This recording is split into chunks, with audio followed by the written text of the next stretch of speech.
Welcome back to Sunday Supplement. This morning we are in the company of Henry Winter of The Times with Ollie Holt from The Mail and Miguel Delaney from The Independent. Now, in this part we're going to be talking about the financial aspect, more the sort of moral, social financial aspects of the game. With footballers still, obviously, on their full wages, will that be an issue going forwards? In The Telegraph, Sam Wallace, their chief football writer, is saying that dealing with pay cuts may be critical to the game's survival. They reported in Telegraph on Friday that the Championship are planning on capping wages at £6,000 a week. On average at the moment, they're roughly about £16 a week in the Championship. And he talks about elite football contracts are cast iron guarantees in favour of the player, even in relative to Europe.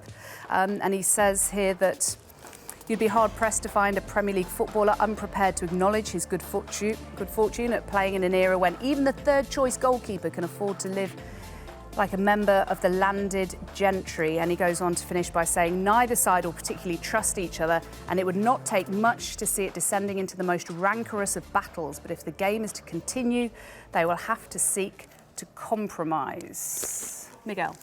Yeah, totally agree with Sam in that sense. And I suppose it comes back to what we've just been talking about, and a crisis like this exposing so many societal issues, and that ultimately there's so much money in the game because basically people are willing to pay for it, but right now there's nothing to pay for, which suddenly exposes the the gross inequity really, and the absurdity of some of the figures and some of the money in the game. I would like to see Premier League clubs reacting, Premier League clubs in particular, because they have the most money by a long, long way. I would like to see them reacting to this crisis by continuing the work that some of them do in the community, but accentuating that work. And, you know, we talk a lot about how much money they earn and the obscene amounts of money they get.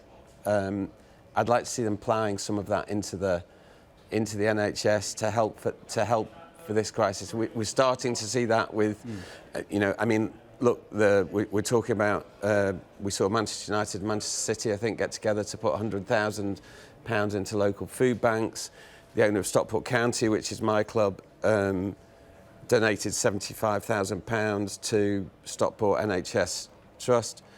Those are, you know, and there are lots of examples of individual players. We're talking about players and the money they earn. Some of them are very aware of their social responsibilities, I think. I'd like to see the clubs stepping up. We talk about £100,000 that Manchester City and Manchester United have donated there, and that is creditable. That's a great thing that they've done.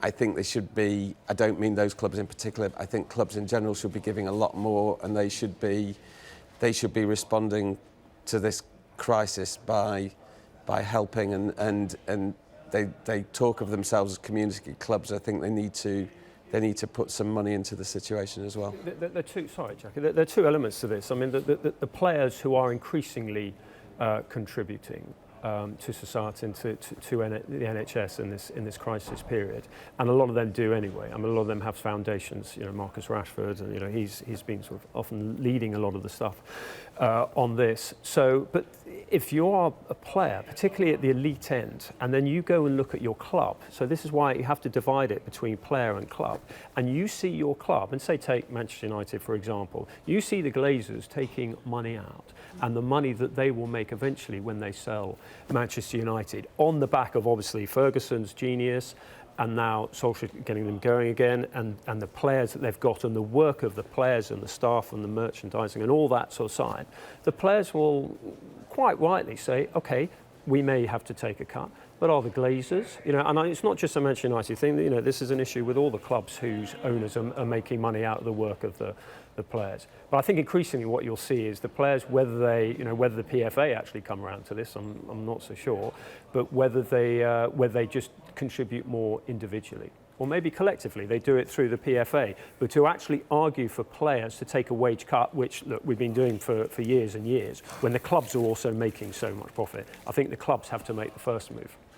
Mark Palios, former FA Chief Executive, of course, now at Tranmere, owns a club there, says that players will have to take a cut. I mean, there are two issues here, aren't there? There's the society donating to your local community when you're on a huge amount of money. That's different. We can come on to that further in a little bit. But first of all, in terms of propping up the game, because we've got a football pyramid in this country, which we're very, very proud of, aren't we? The fact that we have, yes, we have the elite, but then we're very proud of having all the divisions below that, Leagues 1 and Leagues 2, but also below that, a very strong National League and non-league. Do players towards the top end, so we include the Championship in that as well as the Premier League, are they going to have to give up some of their wages to prop up the lower end? Will they do it voluntarily, or will it be a club-by-club basis?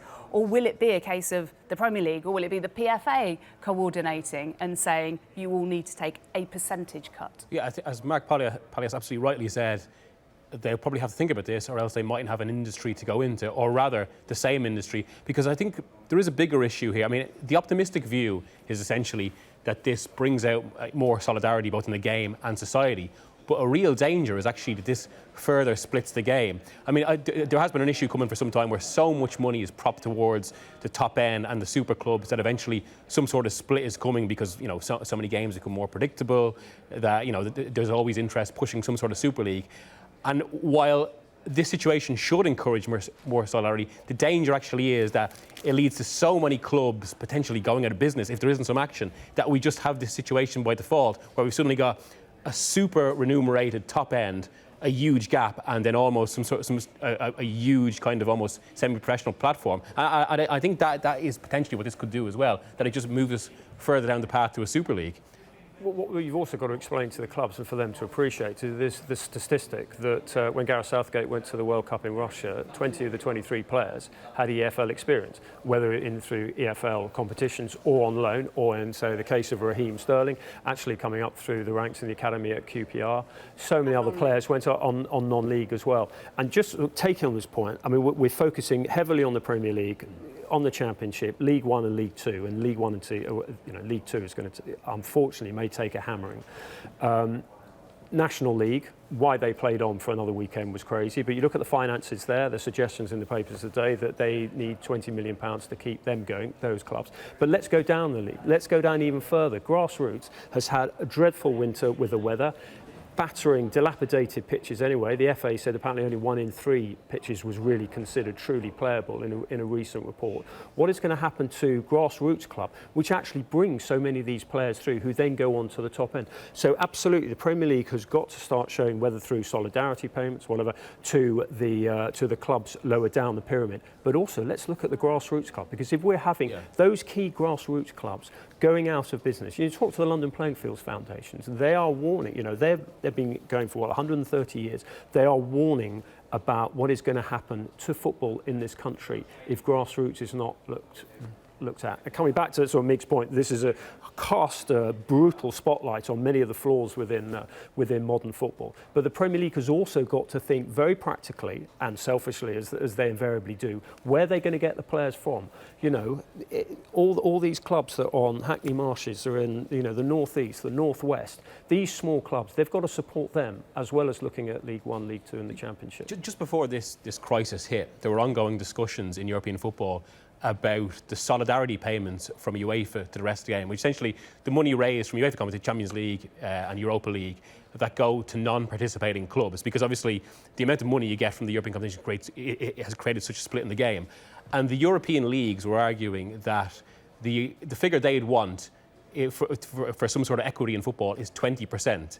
Yet in the last round of discussions, that was around just over 8%. And far from actually increasing it, what actually happened was it went down to, I think, about 7.5. So again, suddenly, this crisis exposes that as well. I mean, and are the clubs going to now suddenly agree to that? It should put pressure on them to do so. And Wayne Rooney talks about, in his column today, another piece he does about Manchester United right to keep paying their staff. The Premier League must follow the lead. And he also talks about football needs to make sure it looks after those it depends on. That also means richer clubs helping the smaller ones, the Football League and below, that are in danger of just going one way if money isn't set aside for them. And then he talks about MLS in America, of course, which he's played in. He says the Premier League could end up like MLS in America, a top league with almost nothing underneath it. The reason there's no promotion or relegation to MLS is that teams below wouldn't survive if they went up. They couldn't afford the costs of playing there. We don't want to go along that route. I'm sure the FA and the Premier League will do the right thing. How do they do that? Well, and should they do that? I think they should do it. I mean, you mentioned before, Jackie, about how proud we are of our pyramid, and you know, those of us who support. I think those of us who support lower league clubs, and obviously not only us, we're all aware of it, have been worrying about a reckoning coming for quite some time. And if you listen, people haven't suddenly started talking about this now. If you listen to the voices out there, both the guys will know. You know, Andy Holt, who's at Accrington Stanley, is one of the most vocal and excellent of chairman at Accrington Stanley. You know, he has been talking and pleading for a long time for better financial redistribution. And I think, sure, the Premier League does do solidarity payments and it does help. But Henry made a very good point about the number of players from the Premier League who have come through our lower leagues. You know, they are, sorry it's a cliche, they are the lifeblood of football, our lower leagues. They are also incredibly important to their communities. And I don't think, and I've thought this for a long time, that the Premier League does enough to help. I know that some clubs don't help themselves, and I know that some lower league clubs aren't well managed financially, but even the ones that are up against it like never before. And I think those of us who have kind of who fear the kind of erosion of the 92, you know, this magical number that we've had for a long time in English football, 92, is no longer 92 anymore anyway. We're down to 91 because of Bury going out of business.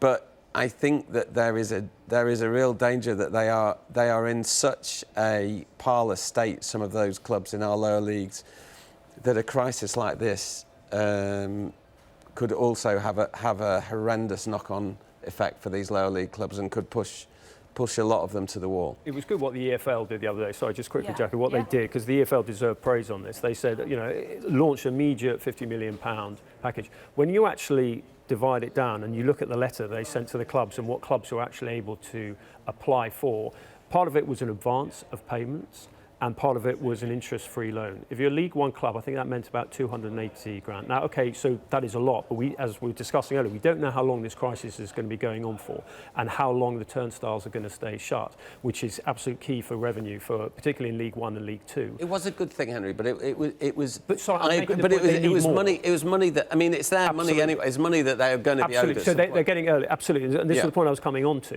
You know, that might sustain them for a certain period, but this is going to go on longer. So again, and you know, the EFL don't have the resources. I was going to say they don't have a bottomless pit, do they? But also something Rick Parry pointed out was he was very, very grateful to the government, to the Chancellor Rishi Sunak, for the measures that he's made, because he said they will make a huge difference to them.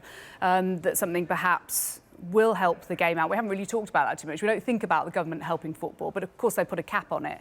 But in terms of retaining staff is a big thing. So it's not all about footballers. But if your government and your main priority now, your priority 1, 2, 3, 4 and 5 is actually investing and pouring money into the NHS and helping them out and keeping this country and the NHS going, why would you think of football, which is the wealthiest sport in the country, coming to you cap in hand and saying, help us out? Football has enough money. I mean, coming back to Mick's point, at the top end, that's where the money has to come from first and foremost. There are individual, legal, contractual employment things where the government will help, you know, postponing with tax or whatever, issues like that, which obviously, you know, football will have to pay for this, as the country will have to pay for it further down the line.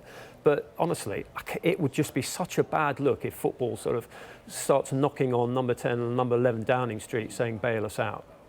Football needs to show some social responsibility here. We've all seen some instances in the last few days of companies that have been shamed, hotel chains who are laying off workers immediately, kicking people out of accommodation.